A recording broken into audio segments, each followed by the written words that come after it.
back to Tuesday Noon, another Tuesday, another noon. We're back. This is Pete Wright, sitting here with Mr. Jamie Whitley. Mr. Jamie Whitley. How are you? Welcome back to the cave. I am really good. It's good to be back from Seattle and be back in the cave. And it's nice. Feels like home. It does feel like home, doesn't it? And we're still working on our studio to get that all. We are. And now, you know what? You said this earlier to me that we have a plan that I don't think I was aware of to cover the walls of the studio with old jeans. Yeah. Am I a creative guy or what? Creative. Thank you. That's. So I've been doing a little research on what it takes to soundproof a room. Yeah.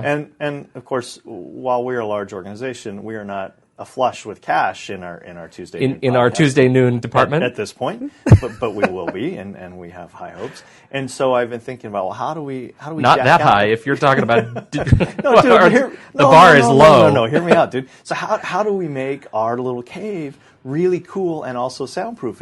And denim makes good soundproofing. So then, I mean, come on, you and I are not the skinny things we used to be. So we have to have we have these big jeans. Yeah, we've got these drawers full of old jeans, and we could sell them to Russia and make money, but what better use than to hang them up on the walls? Okay. So let's do it. We're going to hang it'll be covered in jeans. All my friends, I'm going to go to their house and steal their jeans. Yeah, get all the old jeans. And then take some pictures. Yeah, we can go to, what's the place where you can get second-hand clothes? I don't know, but there you Goodwill? Go. Yeah, well, go to Goodwill or something, yeah. Buy a bunch of jeans, hang them up. I've got this idea. That's class. Trust me. That's an enormous amount of class all the way. That you have. We have a great show today. Yes, we should talk about Let's that. talk about it. We actually have a guest who's been quietly laughing at us. Totally unrelated to jeans. And very patient. Her name is Nancy Mac Issac, and everybody calls her Nan. Thank you, Nan. Nan, welcome. Yeah, it's good to have you. It's good to have you in the cave. It's a pleasure to be here. Sitting in the royal chair. The royal chair. So that's very good. Very comfortable. We have been talking to Nan for a couple of days now about something that I think is very timely and is socially a challenge in the United States and not particularly well known or documented, and we don't do a lot of things with it. And so Nan has written a book called Healing the Hole in a Heart, and it is about reconnecting with adopted children and parents. And fascinating. Tell us a little bit about yourself and how you wrote the book, and bring us up to speed. Well, thank you, first of all, for having me on as your guest. It's a pleasure to be here. Our pleasure. Trust us. This is good. The book came about because others asked me to explain why the reunion that I had with my daughter worked. And it took some thinking to come up with the answer to that question. And fortunately, the process I had gone through to reunite with my daughter, I had documented in my journals. Mm-hmm. So I had a written record of the entire process from a full year before. I still journal today, and we've been in each other's lives now for 19 years. Wow. And let me back up. My daughter was born out of wedlock to me. I was 16 years old when I became pregnant, and it was the pre-Roe versus Wade era, so adoption was not legal. And back in 1966, when abortion was not legal, pardon that. I was just going to say, I had no idea. Yes. Abortion. Okay. So Roe versus Wade is the enabling of abortions as a birth control methodology. It's back in the news again today. So my situation was legally defined.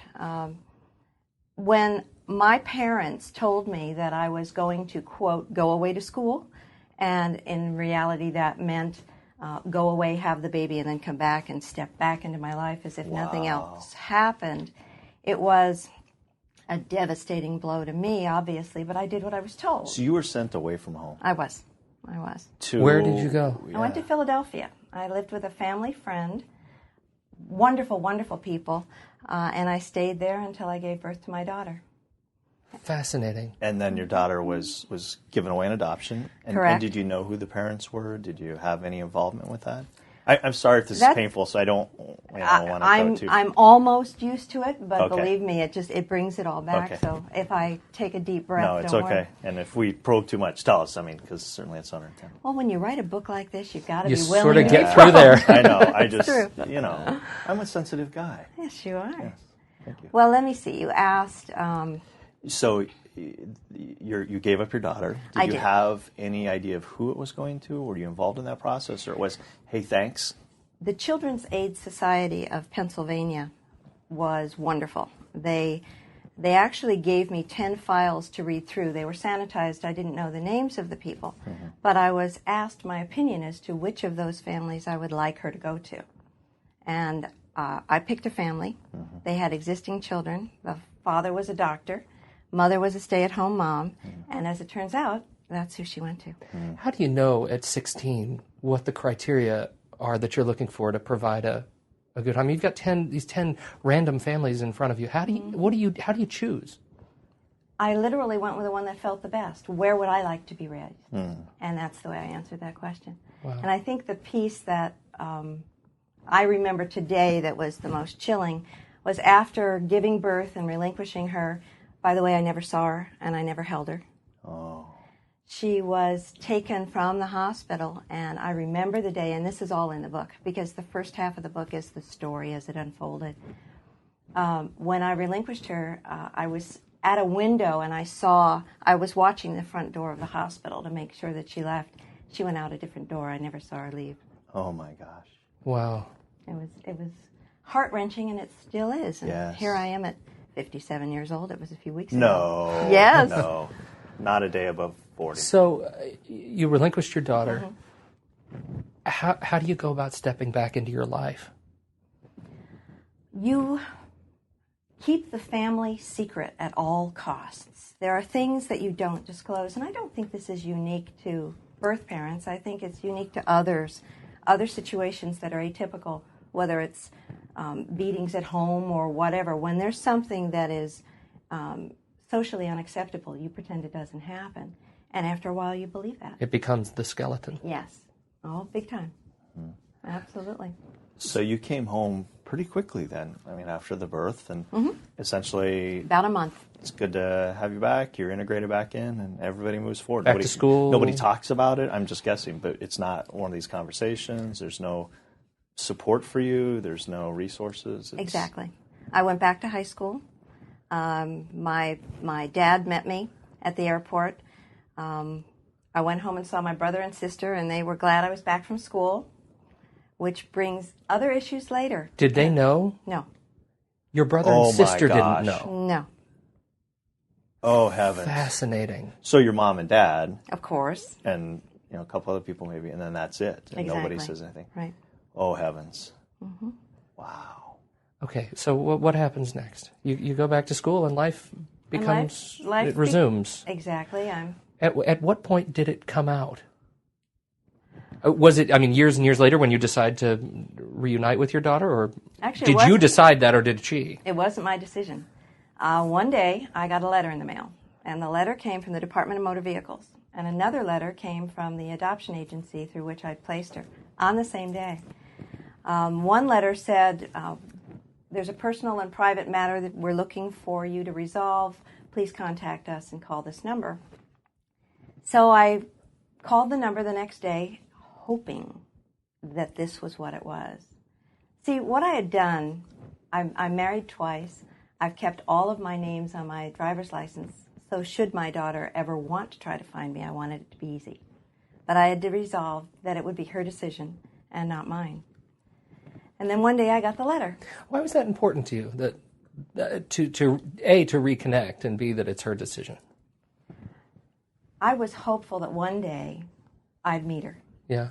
And that actually is one of the differences between choosing the adoption route versus abortion route that I've subsequently learned. When you choose abortion, there's no hope. When you choose adoption, there's hope that maybe one day you'll connect.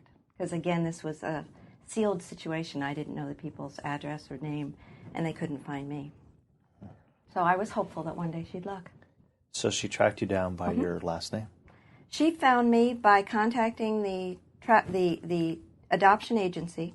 They wrote a letter to my mom, who still lived in the same house, same address where I had lived, my legal address. And they also wrote to my maiden name through the Department of Motor Vehicles, and that's how the two letters found me. And how old was your daughter at that time? She was 21. So 21 years you carried that. Did anybody in your family know at that point? Had you told your siblings? And it never happened. Wow. Never 21 happened. years.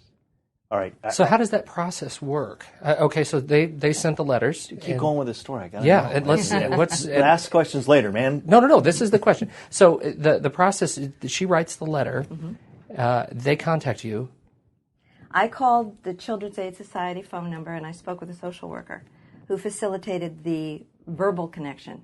She wanted to speak with me to find out if I was welcoming of the idea or abusive, because she too wanted to protect the rights of my daughter, the adoptee.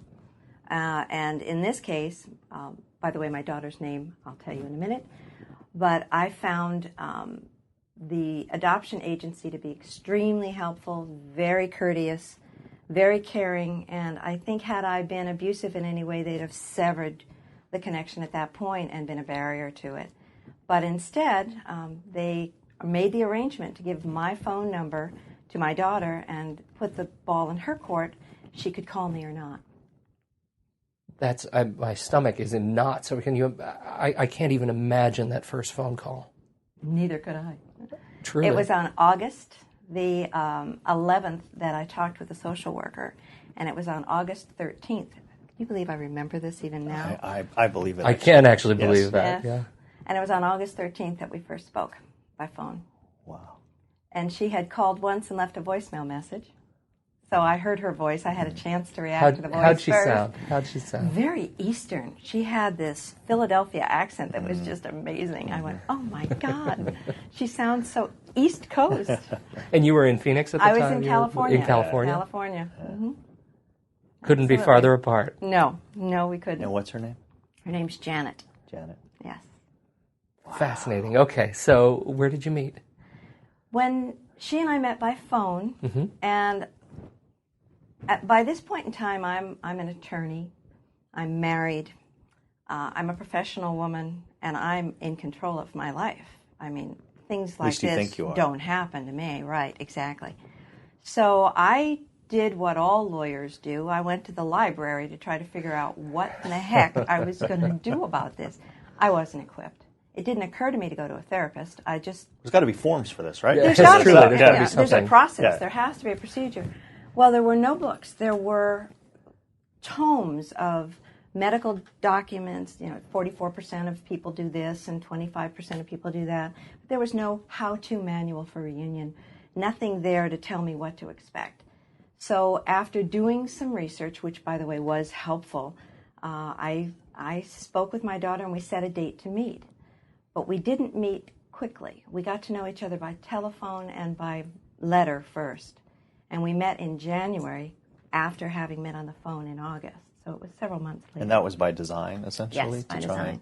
and ease into it? Is there a emotional process that you go through during that time? I think about the grieving process where you say, no, this can't be, and all the different stages. Is there a stage, steps the other way around that you go through? There is. If you could visualize a triangle, there are three key people in this one. The birth mother, that's me, the adoptee, Janet, and the adopted mom, also Janet. Janet named her daughter Janet after her, just the way dads do. We have juniors. Well, females don't have juniors, but in this case, Janet thought enough of Janet to give her name. And when she was little, they called her by the nickname of Jenny. So we have the three people, the three players. All of them have emotional connection to this situation. It's wrapped up in loss. It's wrapped up in expectation. It's wrapped up in what do we do next, and there's a little bit of rejection and fear in there, but there's also a heck of a lot of love, which is that is the gold ring at the end of this particular experience. Janet's mom had recommended to Janet that she look for me, which I thought was pretty amazing. It says a lot about her. Wow. Absolutely.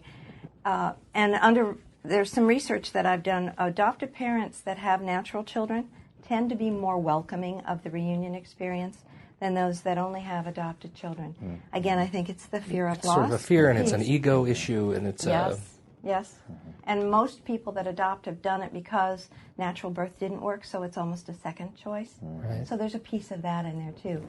But Janet's mom, and I refer to her as her mother because she raised her and she is definitely her mother, was diagnosed with breast cancer. And when she faced that trauma in her own life, she and Janet, or Jenny as they called her, had a conversation about the need for medical information. And when I gave birth to Janet, I was healthy. None of my parents had passed away yet, so there's no medical history to pass on. So they went looking for a medical file, and they found me. Wow. But it was completely supported by her mom. Tell me about your husband's position and Janet's husband's position at the time. We talk about the triangle, but there's sort of family issues as well. Where are they? Your siblings. And siblings, sure. Your family. Oh, yes. Wasn't aware until some point. First, let me start with your question first. My husband knew that I'd given birth before we were married. I told him the truth before we were married. And he was hopeful that one day she would connect with us because he'd always wanted a daughter. He had 4 sons that were grown by the time we married. And when Janet found me, he was thrilled, just absolutely thrilled, and very, very supportive. Janet's adopted dad was 100% in favor of it, and we still speak regularly. I mean, he's an absolute gift to the planet, and we get along very, very well. And Janet's mom was obviously, it was at her recommendation, and after we met and got to know one another, I won't say we became best friends because there were 3,000 miles between us, but we were very, very respectful of one another and very careful of each other's feelings and wanted to make sure that we didn't tread on one another. So there was a lot of emotion wrapped in those. I was counting, after I gave birth to Janet, I remember the first Tuesday, the second Tuesday. I was counting weeks. I wonder where she is, what she's doing. After she and I reunited, the emotion of it all is, it's more than falling in and out of love in 24 hours. It's more like the highest mountain peak you can possibly go and climb. The highs are so high, it's amazing. You could stop on a corner and shout to people that, you've met this person and you're totally back together. I did not know then what I was going through was grief. I was actually finally grieving the loss that I'd stuffed away years before. And carried around, and you didn't know Correct. I'm going to guess the stress and the burden that you had carried all those years. Exactly. I had no idea what to expect. It's funny, too, because physiologically there were responses. I started getting flashbacks to when I was a kid. Now, mind you, Janet found me when I was 36 or 37 when she found me, and all of a sudden I'm having dreams for the first time in color. I don't know if you dream in color or black and white, but I had never dreamed in color before. Colors took on a different look. Memories took on a different look. Smells, tastes. It's like an awakening of senses. Wow. To be. Well, my brother, being a sleep lab guy, will tell you that the deeper you sleep, you will dream in vivid colors. So if you're dreaming in vivid colors, that's your best sleep. If you're not sleeping good. You're at a higher level, and so you're not getting good rest, in your case. For a lot of time. 21 years. All right, your brother... family. We're all on the edge of our seat, I know. creeping in for the story. Your brothers and sisters. The person that was the most difficult for me to admit this to was my little sister. And by little, she's 10 years younger than I am, so when Janet was born, Gretchen was 6. And a 6-year-old doesn't get this kind of thing. So it never came up. We just never talked about it. Yeah, you go away for, 9 months, and suddenly... she goes from 5 to 6. There's probably, how much of a memory did she have of it? Not much. And it fit very nicely into the pretending it never happened pattern. Easily. So now I have the disclosure issue. How do I disclose to friends and family that I had given birth and relinquished the baby, and now she's in my life? Because all of a sudden it put suspect my credibility in a lot of people's eyes. They thought they knew me. Yeah. They thought they understood. I had bosses to tell. I had my sister to tell. And again, I write about all of this in the book because it's helpful for others to know that this roller coaster ride of emotion and all the things that you have to face it's an emotional ride. It's an amazing experience. Let me tell you this, though. When Janet talked to me on the phone for the first time and I hung up, I felt as if someone had just murdered my blackmailer. Really? Think about it. I've been keeping that secret for so long. It's and such now, freedom. It was. It was so releasing. There was such relief. And joy, I didn't know what the word meant before that day. Fantastic. Was there any feeling of shame when you told people? Were you scared of how they would perceive you? That kept me silent for 21 years. So that's the blackmailer. That kept me silent. But what enabled me to tell the story and be open and honest and share feelings and experiences with people was the fact that I was so released from that fear that I wanted to write memos, a book, shout it from the rooftops, tell everybody, anybody that would stop and listen. There's enough room in this world for love to exist between all of the parties in the triangle that I talked about. That birth triangle is a very complicated place. It's not there's not a finite amount. I mean, love is one of those ever-expanding things. In fact, the more you encourage it, the more you share it with others, the more it grows. Yeah. So tell me about the process of deciding to write the book. Where was that awakening? That came to me. I was sitting in the living room of Janet's apartment in Philadelphia with several girlfriends of hers, and they were all getting to know me. I was sort of, trotted out, and I met all the friends. Prize pony. Exactly. Yeah. And a couple of them... What a proud moment, though, really. Oh, it was amazing. We need to interview Janet. We should. No, I'm serious. As a follow-up to this. Absolutely. Yeah. Well, she lives in Anchorage, Alaska, and I know she'd love to do it. All right. In fact, I almost had her come down here to meet me. Her birthday is... Oh, I can't believe this. Her birthday is tomorrow. This is so cool. Oh, that's fantastic. Yeah. She'll be 40 tomorrow. Wow. I guess there was a reason we did this, guys. That's beautiful. Okay. Let's keep going. So you're sitting in the living room with some of her friends being paraded about. And they start asking questions. You think, you guys are tough. You ought to hear what they had to say. Yeah. And one young lady, her name escapes me, but I know it's in the book, asked me which I thought hurt the most. Giving birth and relinquishing the baby for adoption or abortion. And I'm assuming she's asking because it relates to her. She's adopted and had already had one abortion. How do you frame an answer to that? I said to her, from personal experience, I don't know. But I would guess that abortion would hurt worse.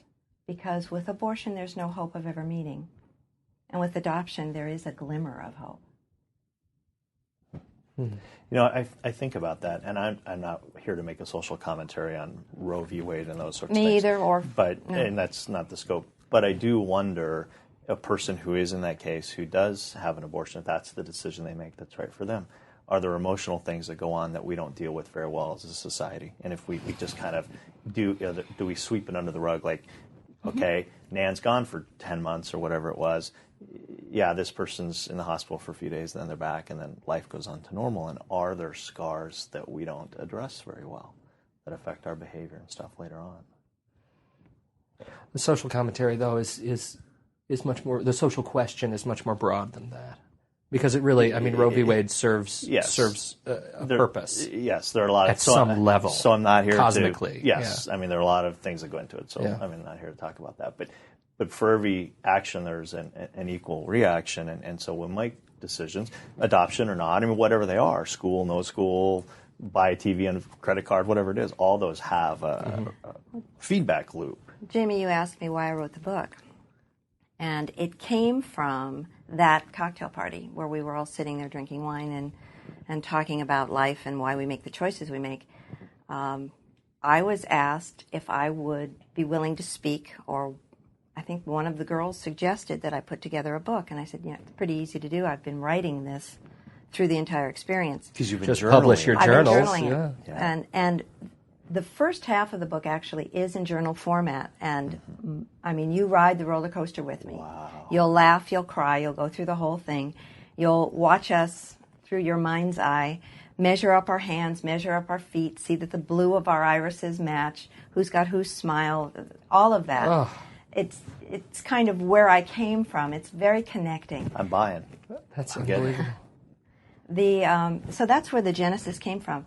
But there's another piece that I'd like to share with you. You haven't asked about it yet, but I'd like to chime in. Sure.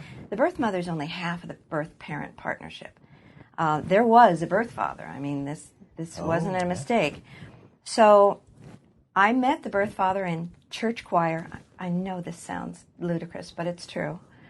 And I didn't love him. We weren't going to get married. I was only 16. He was 21. But he was a very nice person. And his parents were great. And his parents actually wanted to take Janet. They wanted the baby, whether it was a boy or girl. But I was firmly in belief that I needed the severance piece to follow the rules the way my parents had laid it down. So while I'm doing the research for the book and putting it together, I went to a conference at UCSD, the competition for University of Phoenix, and there was an adoption conference there, and one of the speakers was a birth father. And as I listened to him, I thought, why would he care? He didn't give birth to the baby. I mean, come on. And I watched him and I listened.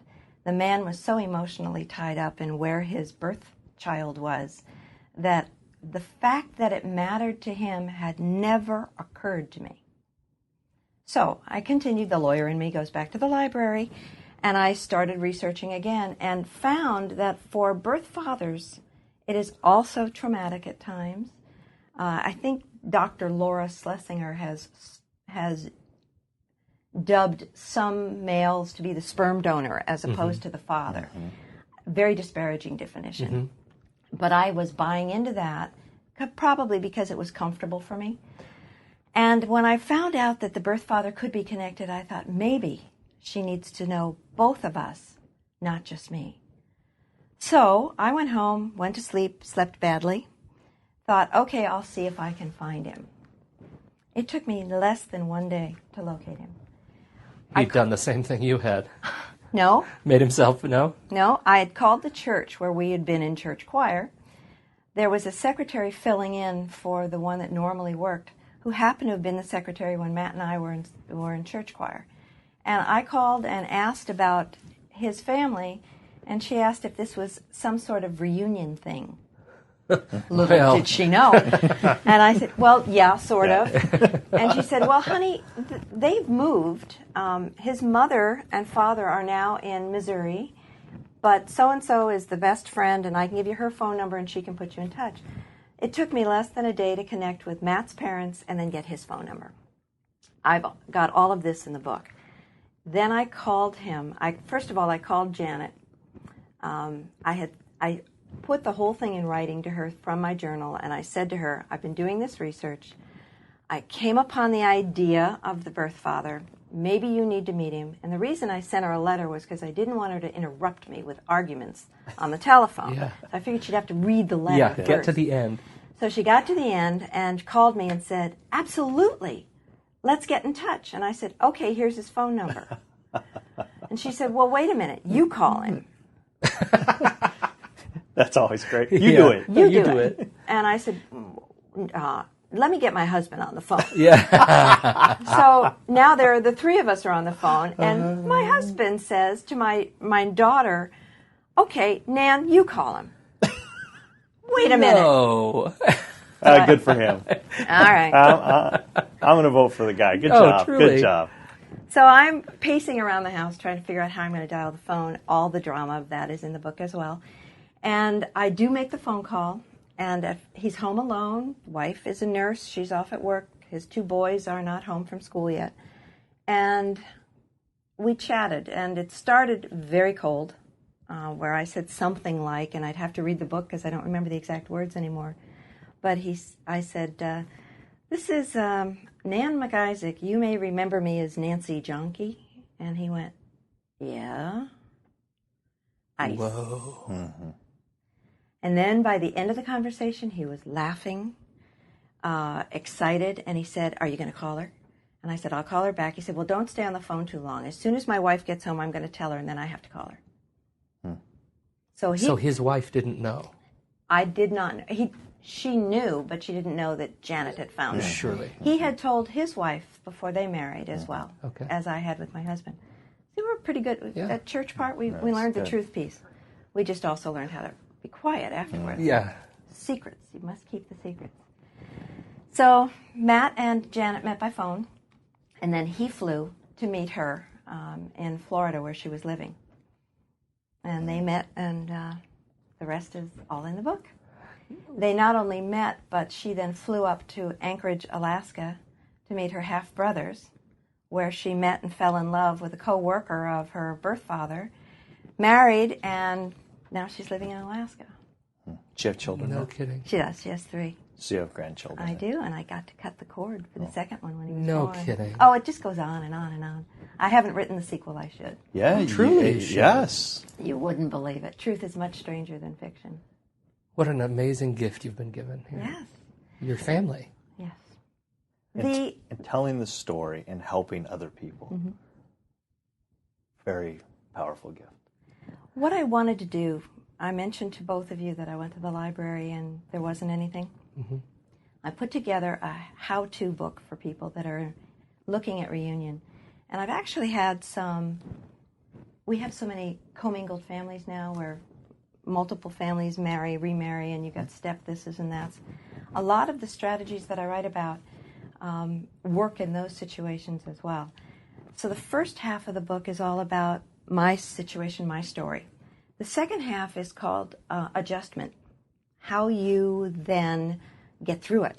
And I talk about the adjustment acronym. And A stands for adoption. I talk about that in the birth triangle and all of the emotional impacts on the 3 key members. I also talk about D in adjustment stands for disclosure. How do you tell the truth after all these years? Then I talk about journaling and how to use that to get you through this with certain suggestions that if you're stuck in places, you may need professional help. Therapists are extremely gifted at getting to some of those secret places if you can't do it on your own. Then I talk about ADJU, understanding and having empathy for all of the different people and all of the extended relationships. When Matt reunited with Janet, he went through the same emotional roller coaster ride that I did. And I'm at school teaching at night. He's calling my husband at home. And I got home from class one night, and my husband says, finding the birth father sounded fine theoretically, but do we have to adopt him too? Oh, no. He needed a friend to talk to. Yeah. So he and Pat are talking about the ups and downs and the will she like me? They haven't called in 2 days. I wonder if I said something to offend. I mean, it's so emotionally disruptive to first have that reunion that you've got to get through that place. And it helps to have a friend do it. So my husband became my ex-boyfriend's assistant or coach through pieces of that. That is fantastic. I know it's 6 amazing. degrees of separation indeed. True. Then under adjustment, S, we get to society and what society thinks about the situation. Then I took a look at time management and how you make time in your life to do this. I was a very busy person. I didn't have time to do all this stuff. But you have to give something else up to build relationships, and that does take a lot of time. What did you give up? Time with all of those leisure activities that I used to do, from reading and skiing and traveling and trips and scuba diving and all of those wonderful places in my life. I gave those up, and I involved my daughter in those lives. We took her on our scuba diving trips. We made trips around visiting her and finding time to get together. So it took time and money and attention to build the relationship. It doesn't just happen because of a letter. No relationship does. They take attention. So you have to give them a priority location and give something else up, and I was happy to do it. You talked earlier, and I made a comment real quickly, and I want to pick up on it. You said you were a lawyer. Mm-hmm. You were cruising through your life. I'm going to make some assumptions that you had it all together, and then this happened to you. At the time it happened, I was vice president, sales manager for Ticor Title Insurance. I ran their commercial industrial subdivision department. Making good money. Absolutely. Yeah. It helped fund a lot of this. Yeah. The lesson you learned was, and if you could talk about, you're never really in charge. I mean, you're never in control, are you? You're not in control of other people's emotions and how they're going to react. You have to accept that the introduction of a new person into other people's lives is going to be a disruptive force, and it's going to cause others to have probably a fearful reaction at first until they get to know you. So being honest, being low-key, stepping back, trying not to dominate things or take control, were lessons I got a chance to learn. What an amazing way. Mm-hmm. That is so cool. Mm-hmm. When's the last time you spoke to her? Last night. How often you talk daily? Once or twice a day. Is there ever a discussion of... Let me explain part of the reason for that. We have lost her mother to cancer. Oh. Her mom passed away, let's see. When Janet found me, I think she had another 5 years of life left. And may I tell you the time I first met her adoptive parents? Please. Janet was a student at the University of Miami in communications. And when we met first... The apple doesn't fall far from the tree, does it? That's very good. When we met for the first time face-to-face, we met at Miami International Airport. She met me with a video crew and a reporter. And we're the subject of a 30-minute documentary that was aired at the campus and then later. Fantastic. A little intimidating. A little. I could see the look on her face. In fact, the book cover is a photo of Janet and I, our first hug. And my husband took the picture just after we had our first physical contact from the date that I'd given birth to her. And when she stepped back with the tears, it occurred to her that maybe she should have asked me before she brought the reporter. And I said, don't worry about it. Take a deep breath. Water under the bridge. We got bigger issues to deal with. Yeah, there's a lot more to talk about. And we did all that, too. But her mother and dad invited me to attend Janet's graduation at the University of Miami. So that summer, I flew to Miami and I met them and I sat in the auditorium as our daughter walked across the podium.